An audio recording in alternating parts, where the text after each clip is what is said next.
Já viu um gráfico como esse em uma apresentação e quase dormiu? Eu também.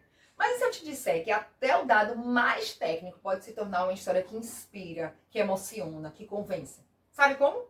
Aplicando o Presentation Skills. Eu sou Flávia Guimarães, instrutora e facilitadora do Presentation Skills há mais de 10 anos e vou te mostrar neste vídeo um passo a passo simples para aquecer a frieza dos dados, unindo razão e emoção. Dados são importantes, mas isolados não movem pessoas. Eles informam, mas não engajam. Eles provam, mas não inspiram. Pense assim, vou fazer uma analogia com a minha área da saúde. Dados são um esqueleto, importante, importantíssimo, mas a história é a carne, é o sangue, é o coração, é o que faz pulsar, é o que de fato pode envolver. Gostei, Flávia. E como eu aplico Presentation Skills para transformar esses dados frios, racionais, em histórias quentes, emocionais? Sentiram a mudança de temperatura? Vamos lá, aquecer a frieza dos dados. Primeira coisa para a gente ter em mente. Dados também contam histórias, por mais frio que sejam. O que você precisa é aprender a escutar essa história. Como é que a gente vai fazer isso? Vamos lá. Primeiro passo, humanize o dado. Pergunte-se, quem viu esse dado? Vou dar um exemplo usando o mesmo gráfico que a gente começou esse vídeo. Esse gráfico ele é fruto de um trabalho do pesquisador Scott Freeman e uma equipe de cientistas sobre aprendizagem ativa em cursos de graduação. Então, quem vive isso? Estudantes dos cursos de graduação, ok? Segundo passo, encontre o conflito. Todo dado ele expressa um problema, uma injustiça, uma oportunidade. O conflito é o que dá vida à narrativa. No caso desse gráfico, desse estudo de Freeman, o problema é a aula tradicional no formato de palestra distrai mais os alunos, eles ficam mais desatentos, passivos e acabam aprendendo menos na sala de aula. Passo 3, dê o contexto emocional. Mostre o impacto real, o que esse dado muda na vida das pessoas, o que ele revela sobre o mundo, o que ele traz de importante. No caso do trabalho de Freeman, estudantes tiveram um aumento de 6% nas notas das provas ao participarem ativamente da aula. Ou seja, ao vivenciarem uma aprendizagem ativa, ao invés de uma aula tradicional, os alunos demonstraram melhores notas nas avaliações. Passo 4. Use uma estrutura de microhistória. Antes do dado, uma pequena introdução humana, ou também pode ser uma pergunta provocativa. Depois você apresenta o dado com clareza, e depois do dado, a consequência, o aprendizado, a solução, o convite para ação. Vou contar uma história.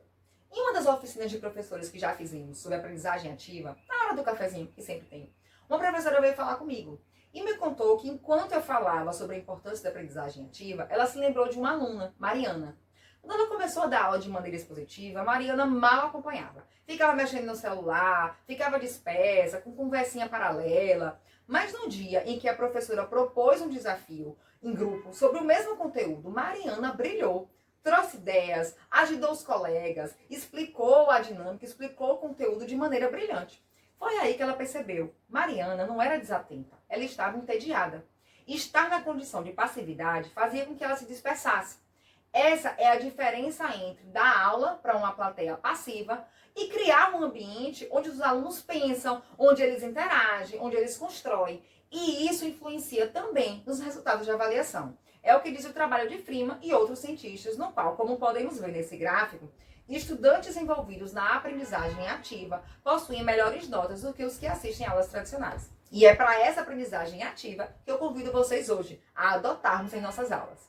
Viram só? Isso seria um exemplo de uma estrutura de microhistória. Vejam que eu comecei com uma pequena introdução humana, uma situação corriqueira em oficinas docentes. Apresentei o gráfico e o que ele queria dizer e apresentei a solução, o convite para a ação.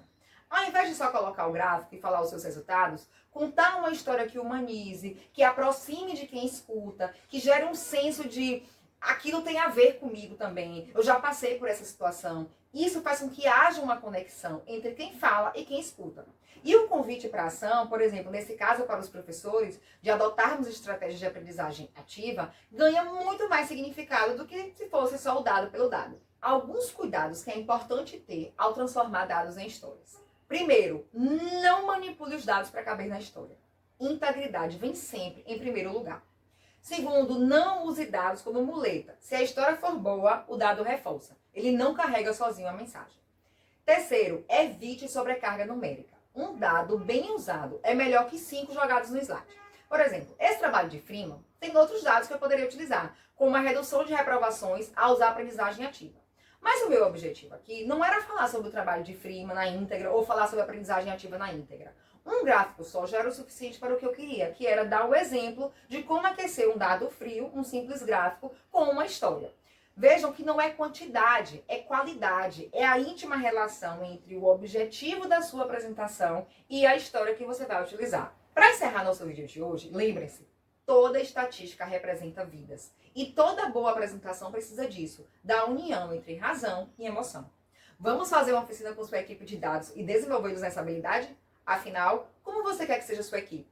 Mais uma na multidão da frieza ou um ponto fora da curva, que sabe aquecer os dados, trazer emoção e se conectar com as pessoas? Pense nisso, se cuide e até o próximo vídeo.